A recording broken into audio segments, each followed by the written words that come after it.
Hello, science lovers. Welcome to tonight's Teen Science Cafe. We appreciate you joining us. Remember to be respectful to guests in the chat as our moderators will be keeping an eye out for any inappropriate comments. Also, check out Teen Science Cafe on Twitter, Facebook, and Instagram. In appreciation of you all joining us for the cafes throughout this year, we will be doing a drawing to win a family museum membership. Anyone who has attended a cafe in the past year is eligible. This is good for up to 4 people for the entire year. If you don't live close to the museum or already have a membership, no worries. We will be in contact with the lucky winner next week to discuss details.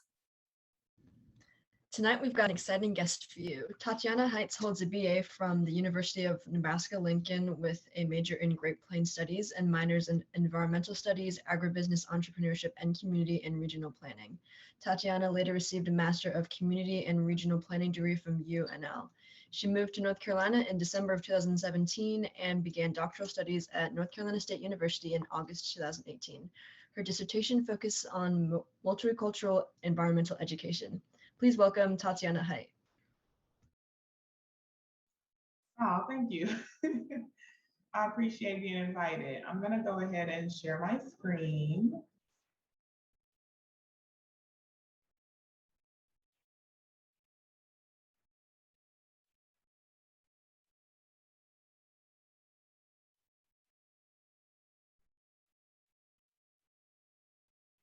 And are you all able to hear me okay? Okay, I'm seeing a thumbs up. Thank you.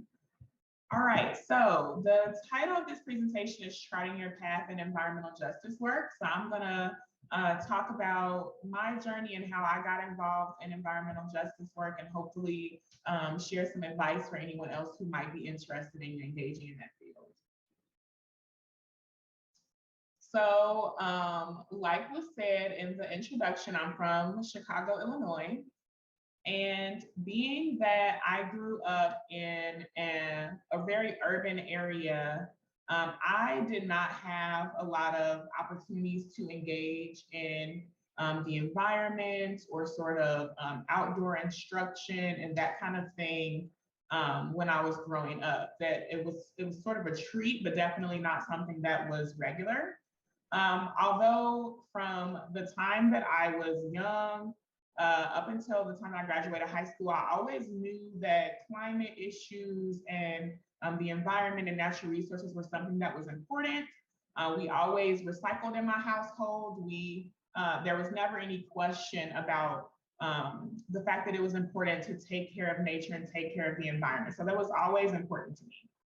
But then the summer after my sophomore year in high school, I took opportunity called Competitive Edge Summer Science Program because I was told that if you participated in the summer science program, then there would be an opportunity to get a job after.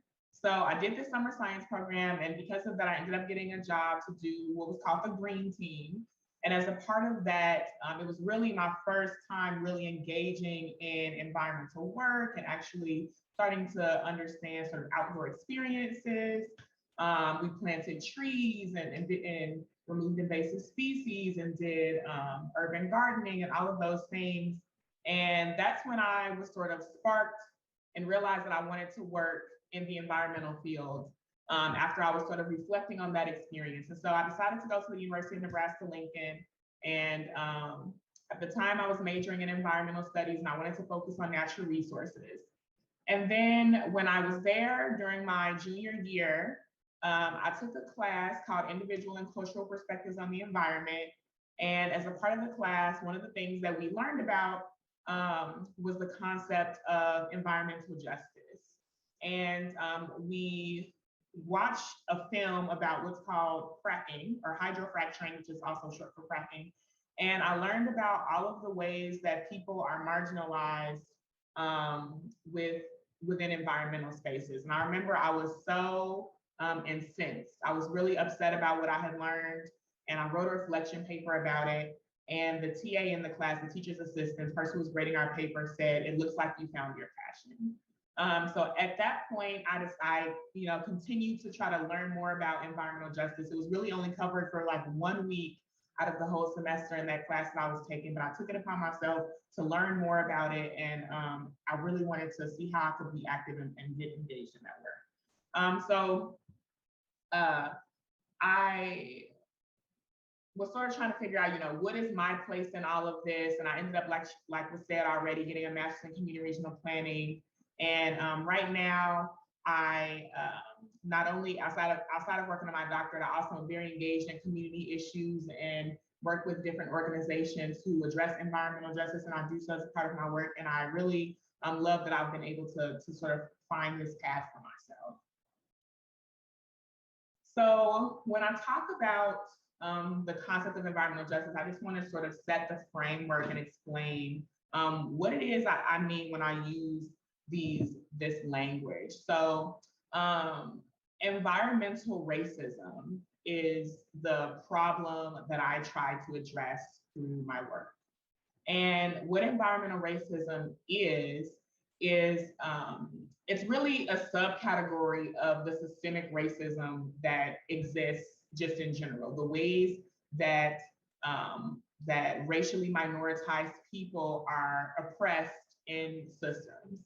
And so in respect to the environment, environmental racism shows up like toxic waste sites being strategically placed in Black and Brown communities, or it shows up like those same communities not having equal access to parks and green space.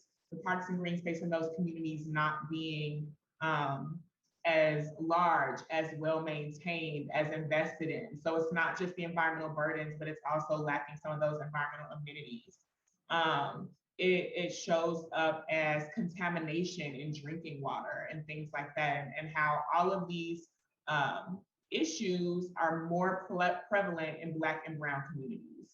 And so then when I use that term environmental racism, that is what I'm talking about. Sometimes I might also refer to environmental injustice to talk about how those same sort of things happen, but not necessarily because of somebody's racial identity, but it could be because of another way that they're minoritized.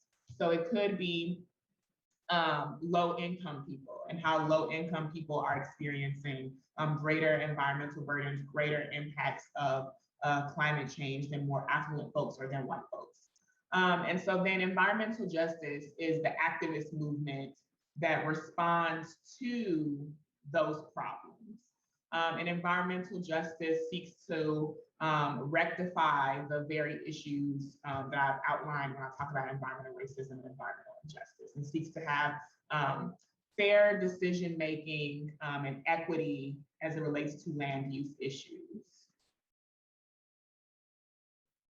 So I think that we are in a very lucky position in terms of being able to engage in environmental justice, because here in North Carolina, we happen to be in the state where the modern environmental justice movement was founded. So back in the 70s and 80s, there was this landfill that was sited in Warren County, North Carolina, which is what you'll see in these photos, this majority Black community.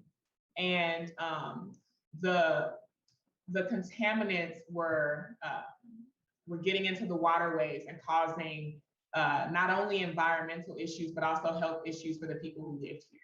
And so the folks in Warren County spent a very long time battling the system and battling the folks who had decided to do this illegal dumping in their community and really trying to put a stop to it. And so that's what you'll see in these photos, is the protests around that. And so as a result, a man called Robert Bullard sort of coined the term environmental justice to talk about what it is that folks are striving for and trying to make change around these issues. And unfortunately, even though this was a long time ago, well, in the grand scheme of things, it's not, but it's been long enough. We're still dealing with environmental racism and environmental injustice in North Carolina today. Even though this is something that was talked about in the 80s, this is still something that a lot of folks are on the ground and trying to address in North Carolina and other places today. So this is one of those examples of a community that is still trying to work through environmental racism issues in Gary, Indiana.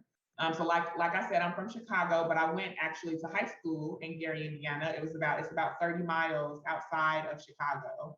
And in this community at a point in time, it had been actually majority white, but something called white flight occurred, and the population started to trend towards more Black folks. So even today, it's over 80% Black city in Indiana. And there is a steel mill that has been putting out toxins into the environment since its placement. And so this is a classic example of environmental racism and how this the toxins from this steel mill have been polluting the community and what that's been doing to the people who live there for a long time. Affluent white folks who were able to move away didn't have to worry about that, but for folks who don't have maybe as much mobility, or folks who are looking for jobs, they might be inclined to work in this steel mill and have to deal with the respiratory issues that'll stem from it, because there's not as much choice around that issue and not as much political power to fight things like this. And so one of the projects that I did was talking about how can we redevelop this area in a more sustainable way, and how can we transition and move away from that. So this is one of those examples, and there are books written about the environmental racism that has happened here in Indiana. And then another example is much closer to home in Southeast Raleigh.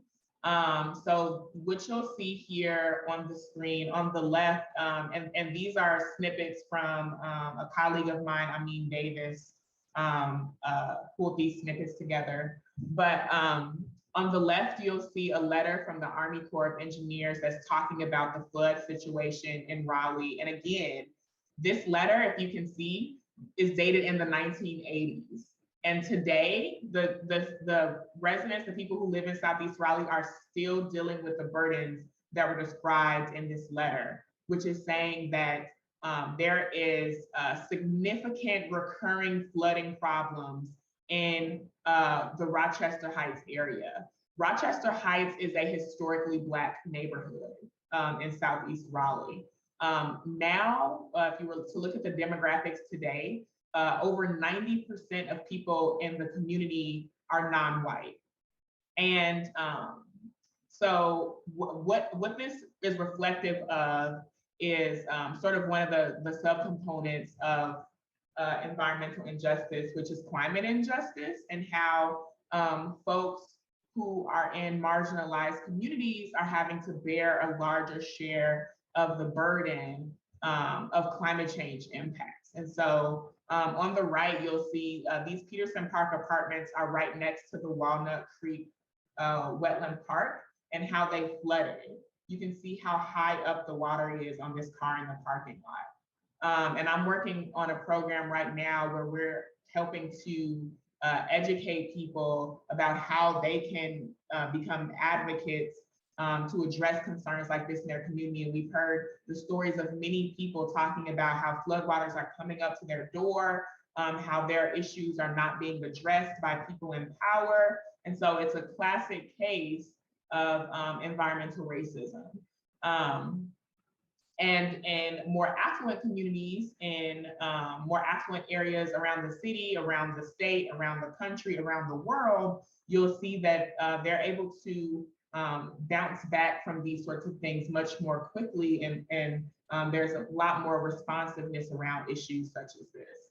A great documentary to watch is Robeson Rises, that talks about a pipeline going through indigenous lands in Robeson County, North Carolina, but also talks about flooding and natural disasters and how that impacted the Black community in Robeson County as well.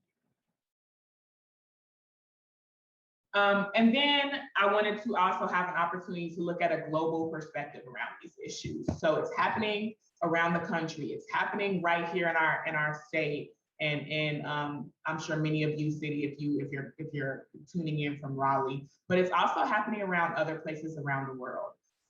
So this picture here is a photo of what's called e-waste. And there are some documentaries that have been put out about e-waste. But one of the issues there is how there has been a legacy of the United States exporting e-waste to other countries, and it's dumped there. And so there's all of these electronics that should be recycled that are being taken to developing countries and dumped. In particular, this has been popular in India as well as in Africa. And so then, you know, the people who are here in the US or in more developed countries are having this benefit, you know, more technology. We always have to have more stuff. We want to get the newest iPhone. We want to update our computer and all of this stuff. And then what happens when we throw away that product? Where is it going, and who's having to deal with the harm of that? And what is it doing to the health of the people in those countries who are accepting this e-waste? And there are people then who've made their own sort of informal industry sifting through these things, and the health impacts that it's had on those folks has been quite harmful.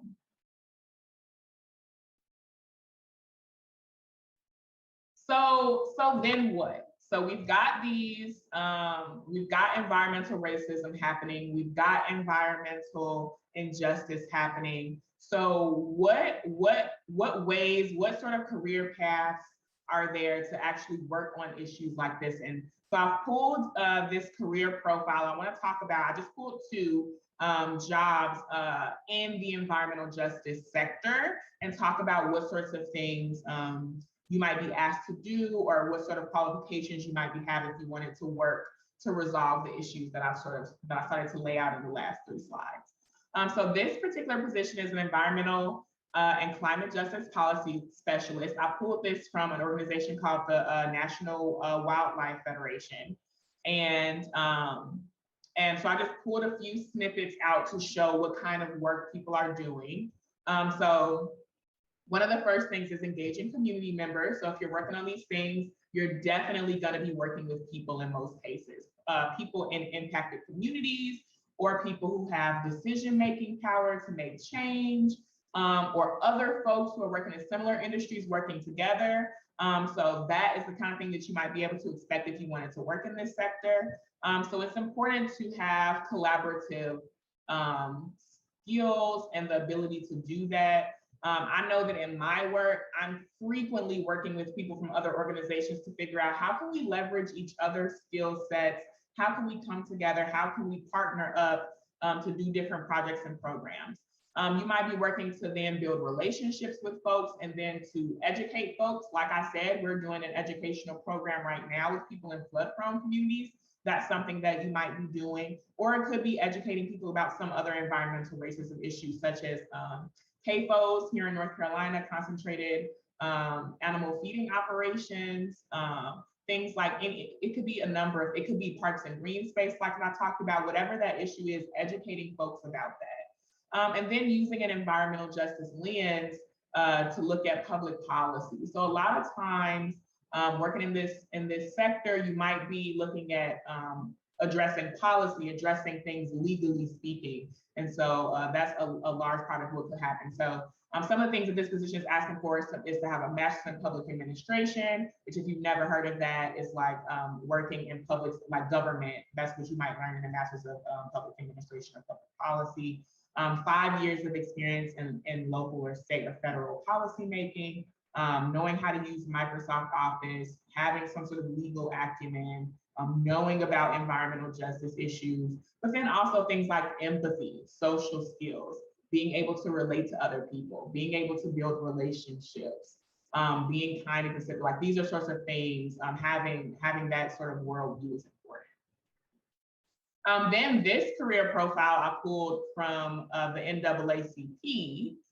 They have an environmental and climate justice program. So this came from a program manager job description. So you might be working on the campaigns around specific environmental issues. They have an anti-coal campaign. There's other organizations like Greenpeace who have a quit coal campaign to talk about transitioning away from using coal and other fossil fuels. You might be coordinating calls with people. So I've definitely been on a lot of times where there's different folks around the country who are getting together to talk about environmental justice and talk about leadership on calls. You might be tracking program performance.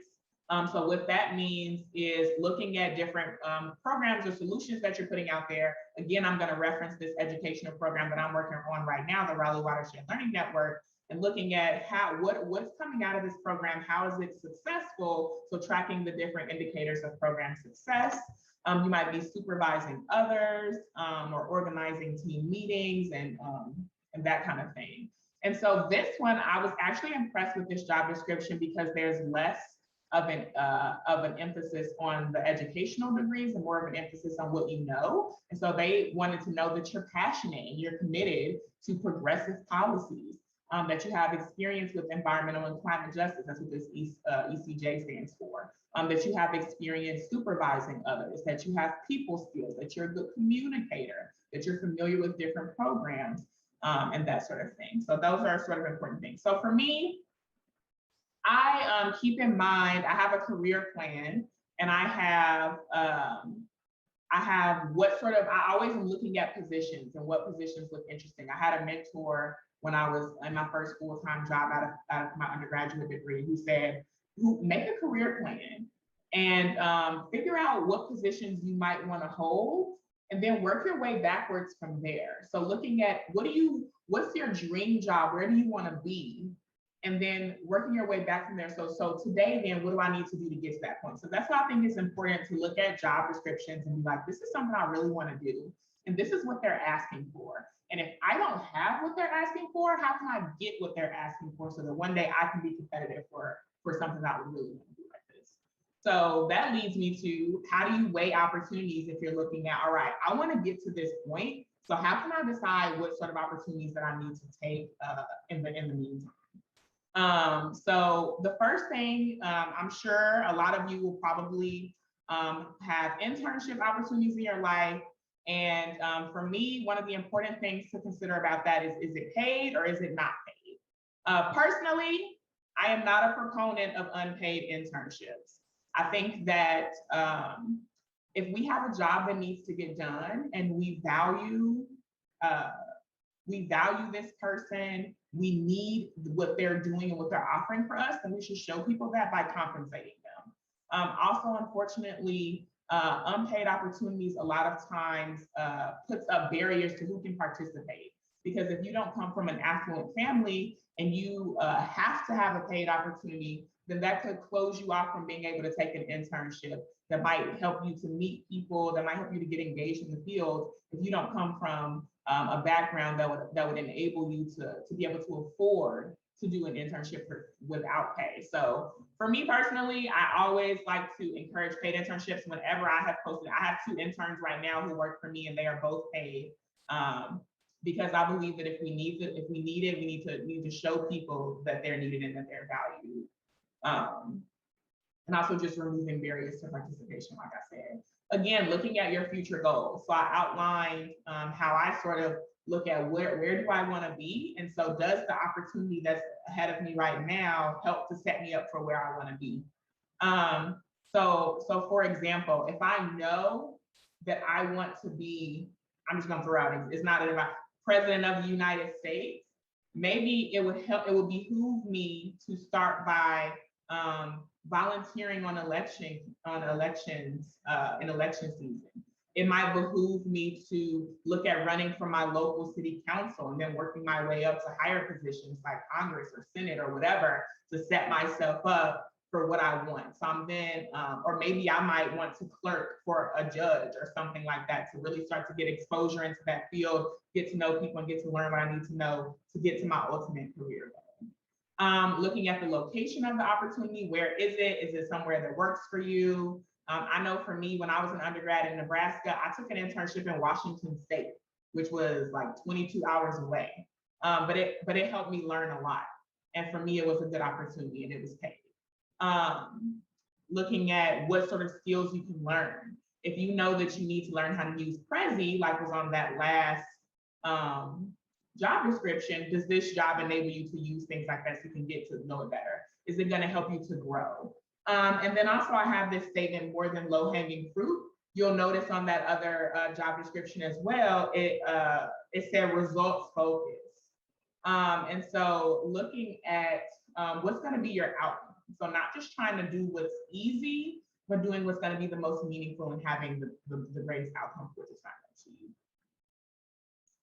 And then I just want to address how much you might have to commit. So I'm talking about, being willing to go beyond the low-hanging fruit, to maybe be willing to put in more of that time and not just do what's quick and easy. So how much time are we talking about exactly?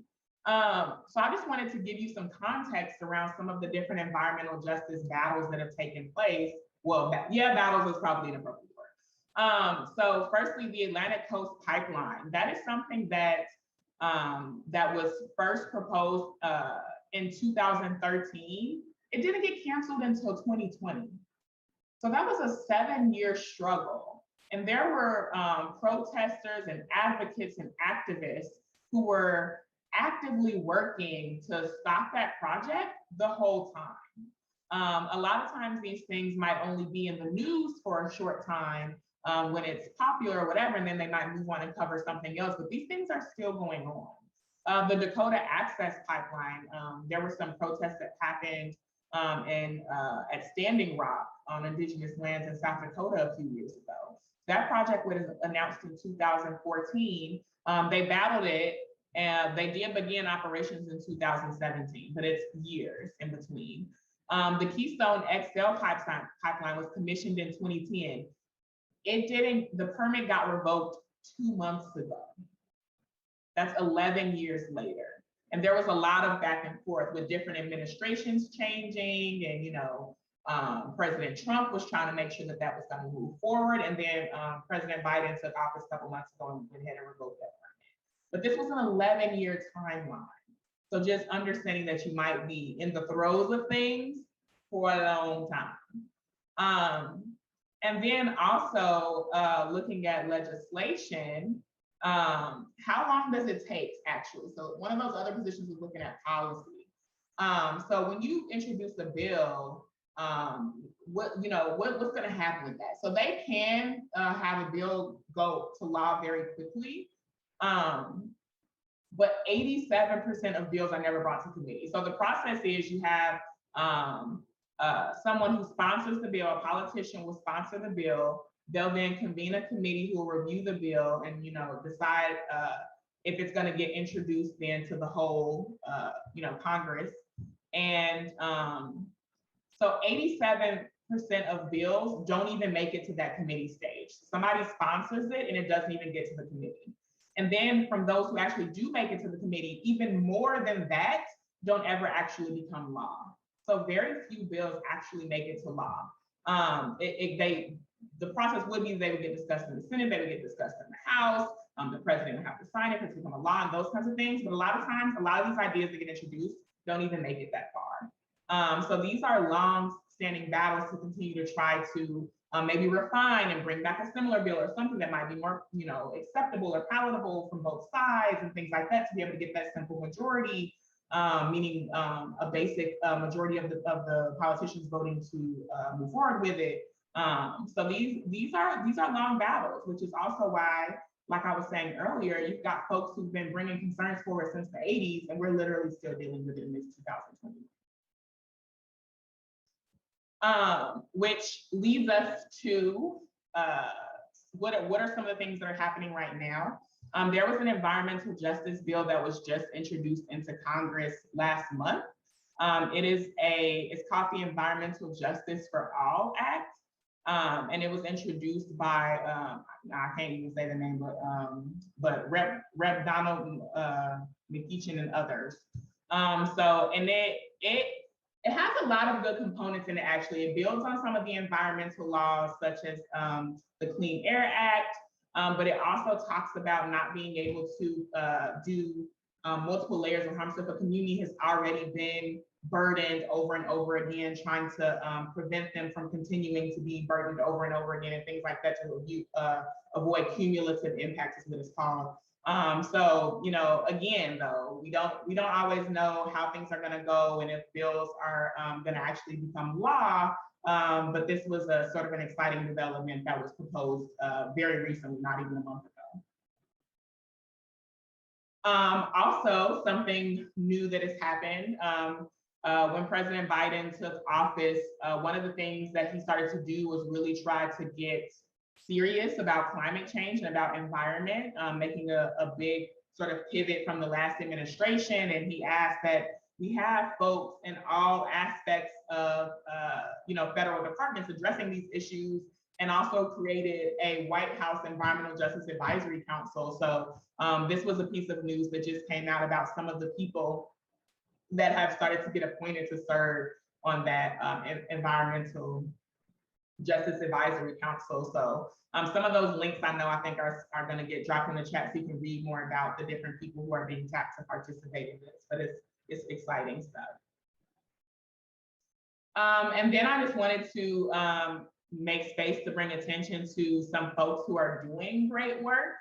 So this is a list of 2020 Catalyst winners from Rachel's Network, and learning about women of color leaders and what they're doing to commit to a healthy planet. And so there's women, and this is like a yearly award, there's women who are recognized for the work that they're doing around trying to make the planet better environmentally. So I would absolutely encourage you to read that article.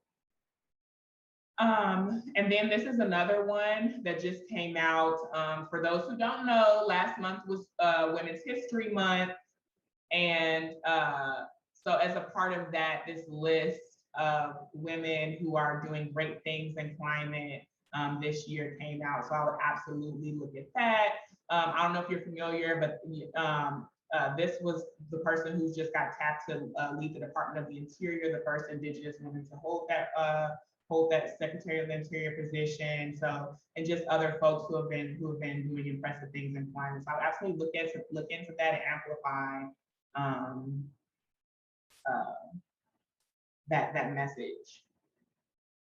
So I also want to point you to some other resources. So if you're curious to learn more, to just get plugged in on environmental justice, like where can you start?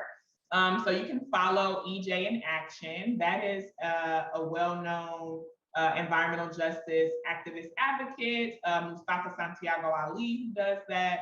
I'm very impressed by his work, and I would absolutely encourage you. He worked for the EPA for over 20 years and started the Environmental Justice Division at the EPA.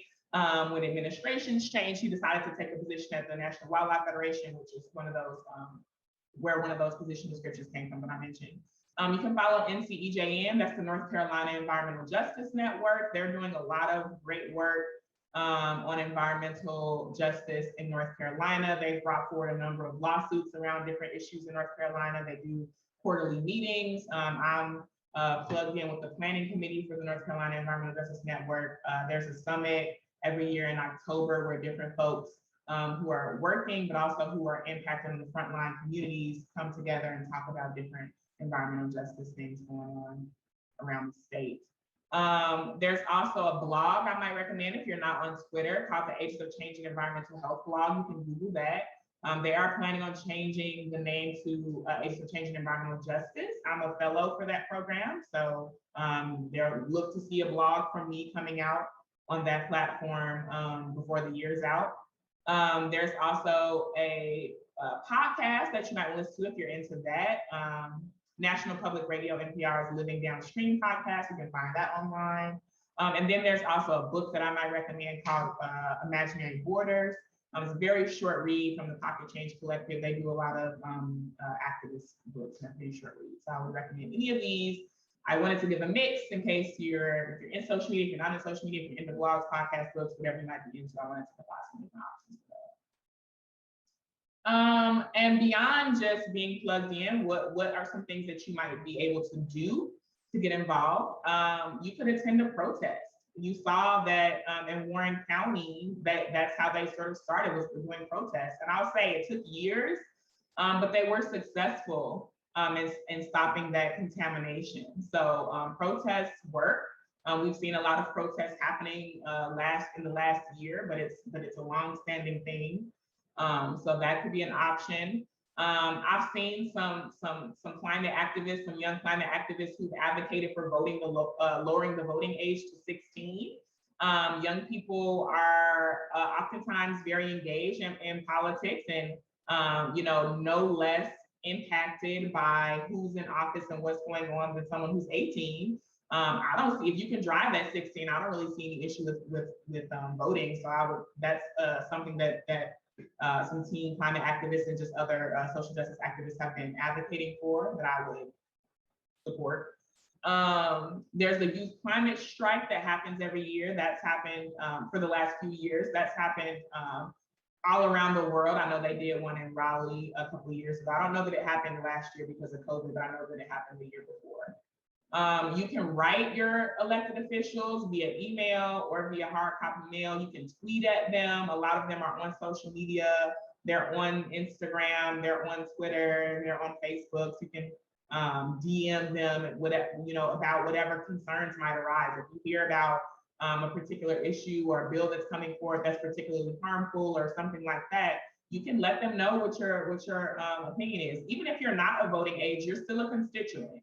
You live in the communities that these people are representing, and so your voice should be heard. So I would absolutely, if there's an issue, let them know what you want to see happen. Stay informed, so that, like I said on the last slide, those are some ways you can stay informed, but there's others as well. You can sign up for some email newsletters and things like that. And then just participating in community events. I mentioned some of those quarterly meetings that happen, but there's others. And if you get plugged into some of those networks online, you'll start to learn more about those community events and can participate. So that's it. And I'll say too on this, for me, getting engaged in the activism piece led me to get paid positions in that space.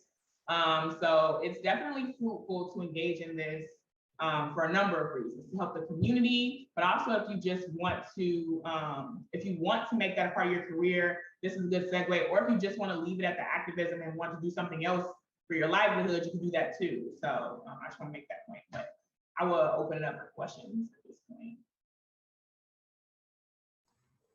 Thank you so much, Tatiana. As she said, the floor is now open for any questions that you guys have. Please type them in the live stream chat or add us on any of our social medias, and we'll try to get to as many questions as possible today. First, we've got a question from Khadija, and I apologize for pronunciation, but she asks, how long did the Warren County NC protests last? They were battling that for over a decade. I can't say that like protests, like how they were laying in the street, didn't happen for that whole time. But that battle was going on for a long time, years, with the decision makers around that issue. So and so unfortunately, like I said, they ended up being successful in stopping the contamination from happening. But unfortunately, by that time, the contamination had been going on for years. So the damage was done, unfortunately, but eventually, yeah, they were able to stop it from continuing. Next, we've got a question from Arbab, and they ask, how did you gain experience in this field, and what counts when a job asks for 5 years of experience? That's a great question. So for me, I did sort of related things. I have not been in environmental justice my whole career. When I first came out of undergrad, I tried recruitment.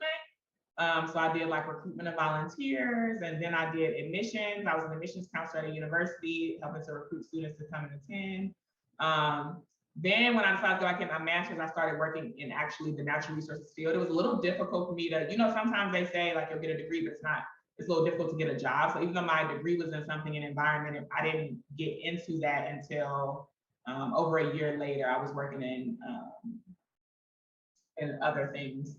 But Then, because of my experience as an environmental educator and working in natural resources management and government, I had sort of the experience, and also those skills from recruitment have been useful because we have to recruit people to participate in our EJ programs and volunteers to help work on issues. But I started to really engage in environmental justice when I moved to North Carolina in 2017. I was sort of learning about the issues, advocating for the issues, doing personal projects, but I got connected into other networks who were doing the work and organizations, namely the North Carolina Environmental Justice Network, after I moved to North Carolina. And then I got just super plugged in, and then people were like, hey, you've got this experience, will you come and work? So that's how that happened.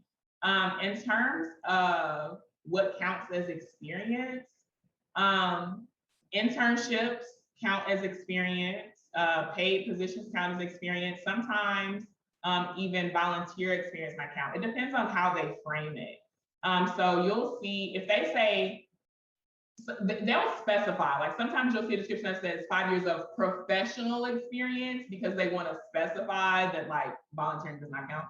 But a lot of times volunteer experience even will count if you are still getting the skills or whatever, it can count. So just going on that, I do want to say, and I don't know how many young ladies are in the audience, but there's this trend that's been talked about a lot, that men will see a description, they only have 4 out of the 10 of the things that they're asking for, and they won't apply. And a woman will look at that same description and be like, and have 8 of the things that they're looking for and not apply because they don't have those last 2. So I'll say, if you're looking at it and you're like, I don't know if my internship experience counts, I don't know if my volunteer experience counts, apply anyway. Don't self-select yourself out. Let them tell you if you don't qualify. Apply anyway. And you'll have to do cover letters a lot of times. Write about what experience you have and how you think it's relevant, and why you think you're qualified for the job, and how long you did what you think is relevant. And let them then make that determination on the back end. Thank you.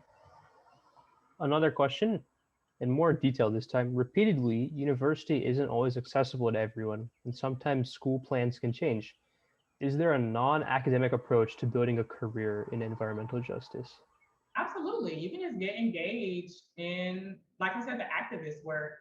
I will say a lot of people that I know who are in positions do have degrees, but there are definitely some people that I've met through just like the activist spaces who don't hold degrees.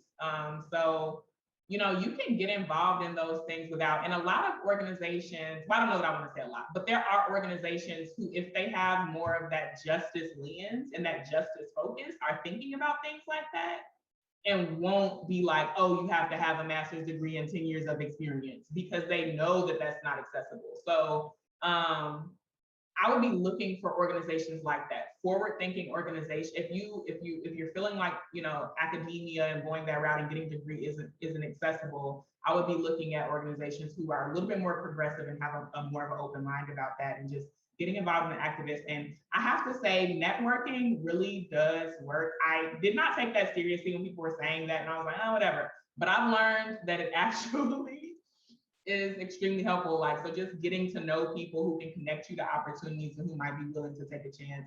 I also do want to just say too, I'm somebody who, yes, I went to school. I came from a poor family. I have a ton of student loan debt. And if I could do it again, I would probably go to a 2-year school first, because they're so much more affordable. If you're low income and you could, well, I know there's been some conversation about continuing or whatever with the Pell grants or whatever, but you can get like grants from filling out just the FAFSA with your income. And if you get a grant from financial aid and use that at a 2-year school rather than a 4-year school, it'll go a lot farther. Because that, for me, the Pell grant was $5,000, but it cost $30,000 a year to go to where I went to school. If I had gone to somewhere else, that money would have gone a lot farther. And you don't have to be a full-time student either. You can be part-time, you can take it as you go. Because some of those community colleges, I even took some classes at community college just to supplement my degree, but like credits that are $55 a credit hour compared to me as an out-of-state student, it was like $600 a credit hour. So you can see how it's extremely cheaper. So I would say I totally, yes, it's not accessible for everybody. You can pursue other routes. But if you do want to go to school, if you're only not doing it because you don't think you can, I would just look into other options. And again, I worked as an admissions counselor, so reach out to me and we can talk if you want to have a conversation about that. All right. Thank you for that. Do you ever deal with burnout or fatigue with all these issues? It seems like constantly talking about harm towards communities can be emotionally tiring and really challenging. No, not for me. I will say I do know a lot of people who do experience burnout. For me, okay, no, let me say this. Do I get burned out? Yes, just not about that. I'm burned out probably all the like every week. I'm burned out because I just work a lot.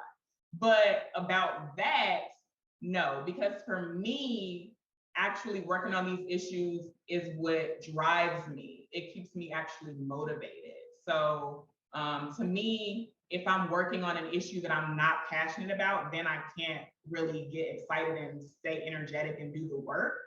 But working on these issues in marginalized communities for me is actually the fuel for me. And that's also why I wanted to share some of those positive stories, because it's not all doom and gloom. And I do want people to understand there's hope. I was even just serving on a panel a few weeks ago, and they were talking about climate, and they were asking us for feedback on some like words they were using, and it was so doom and gloom. And I was like, can you reframe this, please? You're stressing me out. And if I was looking at this as somebody who wasn't deeply engaged, I would not want to work on this because you're making me feel like there's no hope. It's difficult. I think there's that, and whether or not the revolution that I think is necessary is coming, sometimes that discourages people, but for me, I'm gonna keep trying anyway, because nothing beats a failure but a try. Yeah, that makes a lot of sense. Next, we've got a question from Anushree. Is your field of work limited to community/local issues? And if not, what is a larger scope of your work? And I know Anushree, so hey girl.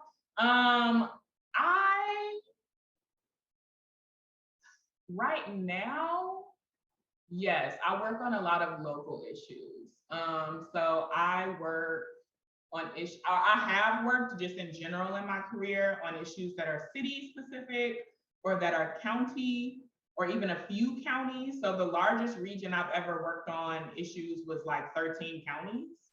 So I've never been engaged in the national policy, but you can work at that national level or even at that global level. I haven't had that opportunity yet. I would love to at some point before my career is over. But yeah, for me right now, and I'll say that to me feels like a natural progression. And I've talked about this before, of like starting with a neighborhood, then doing a whole city, then maybe it's multiple cities, then maybe it's a county, then maybe it's multiple counties, then maybe it's the whole state, then it's the country, and then it's several countries. So I think it's like a natural career progression. Next from Cindy K. How do you feel environmental justice relates to the fight for social justice at large?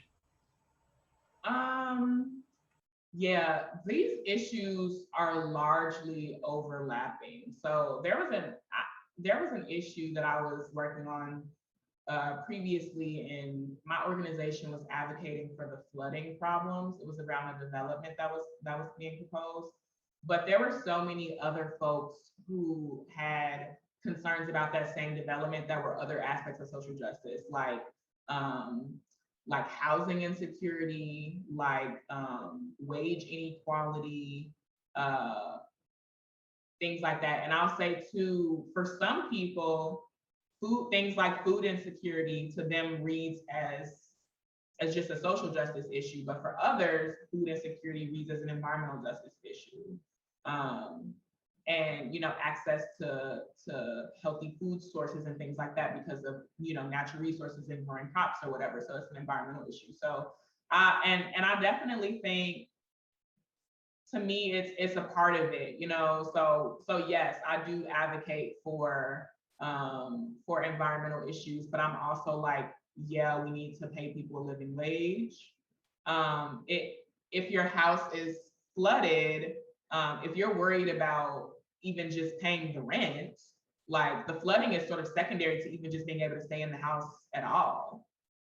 Or if you're talking about changing environmental justice policies, you might then be engaged in, like I mentioned, voter issues and gerrymandering or other or things like trying to ID people and voter ID laws and things like that, because it prevents access to helping to put people in place who can address environmental justice issues. So these things are very connected, I would say, in a lot of ways, more than I can even describe right now.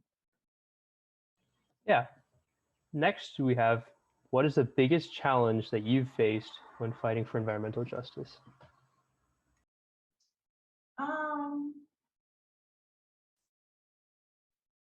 That's a great question. I would say, oh man, people's mindsets, encountering people who just aren't ready to make that change. And they might be people who are in positions that are in the way. Even things like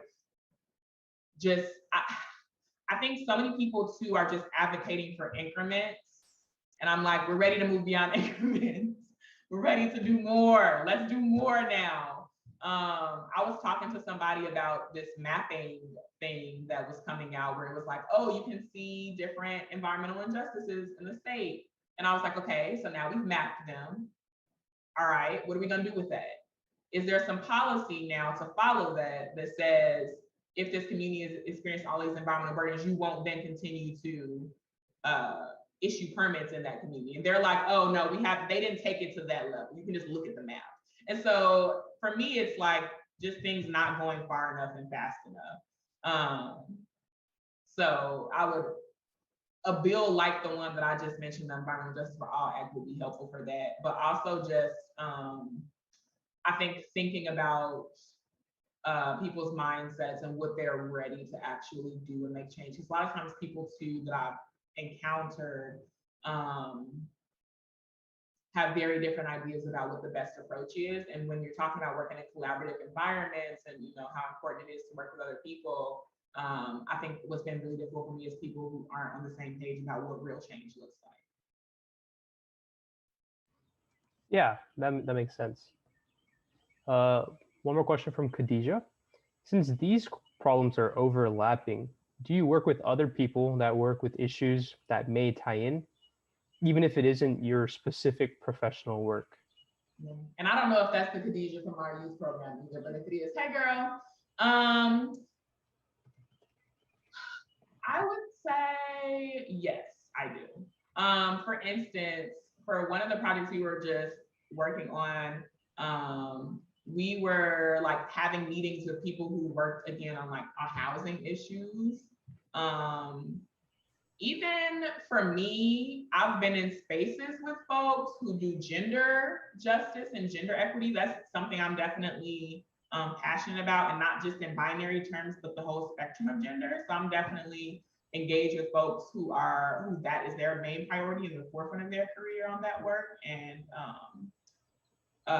yeah, I think it's very important for me, interdisciplinary work. So bringing together different fields and experiences and disciplines is super important and just strengthens the work. So yes. Yeah. And last question from Naveen Prabhu. Do you believe that there will ever be enough political will or power to pass environmental justice legislation? And if not, what do you think the future of this movement is? Oh, that's so hard. I honestly don't know. I hope so.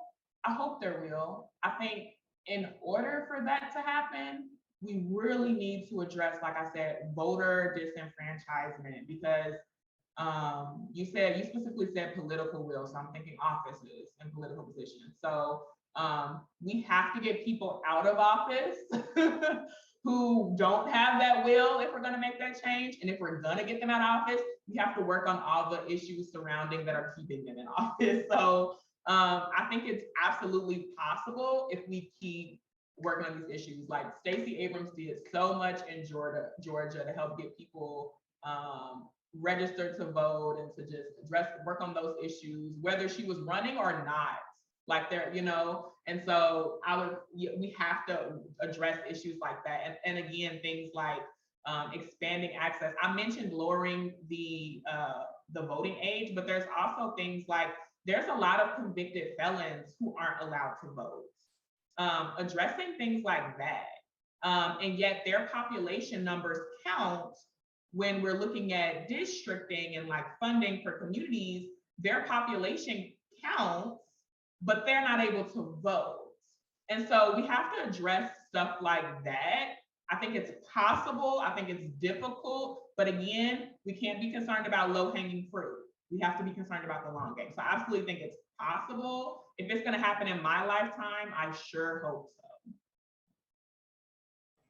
Yeah, I think that's a really great answer. And with that, I think we'll have to wrap up questions for tonight. Thank you to everyone who sent questions in the YouTube chat and our social media. And I apologize if we weren't able to get to you, but we're running low on time. And thank you again, Tatiana Haidt. And thank you everyone in the audience for coming.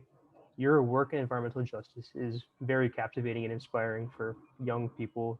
It gives us hope for the future, I think. And we'd also like to say thank you to the digital media personnel for assisting with this presentation.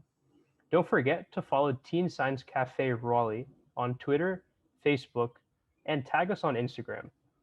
Once you complete the survey, you will receive a discount code for the museum's gift shop. And this message applies for rising 9th through rising 12th graders. The museum has opened applications for next year's cafe coordinators. Make sure you apply. We would love to have you on our team. We will also host virtual positions next school year, so you don't have to live close by to the museum in order to participate. And thank you all, and thank you to the guest, Tatiana Haidt, for joining us. Thank you, it was fun. And just like that, the last Teen Science Cafe of the year has come to an end. Thanks for joining tonight's cafe, and the Teen Science Cafes will return in September, so be sure to join us again then. Be sure to like the video, subscribe, and ring that bell icon to make sure you never miss any premium content from the North Carolina Museum of Natural Sciences. Like Pranav said, cafe coordinator applications are open for the next school year, so stay tuned to our social media to get the latest updates. Thank you again, Tatiana, for gracing us with your presence and time out of your busy schedule. And with that, my name is Alina, and these have been your cafe coordinators. Thank you and peace out.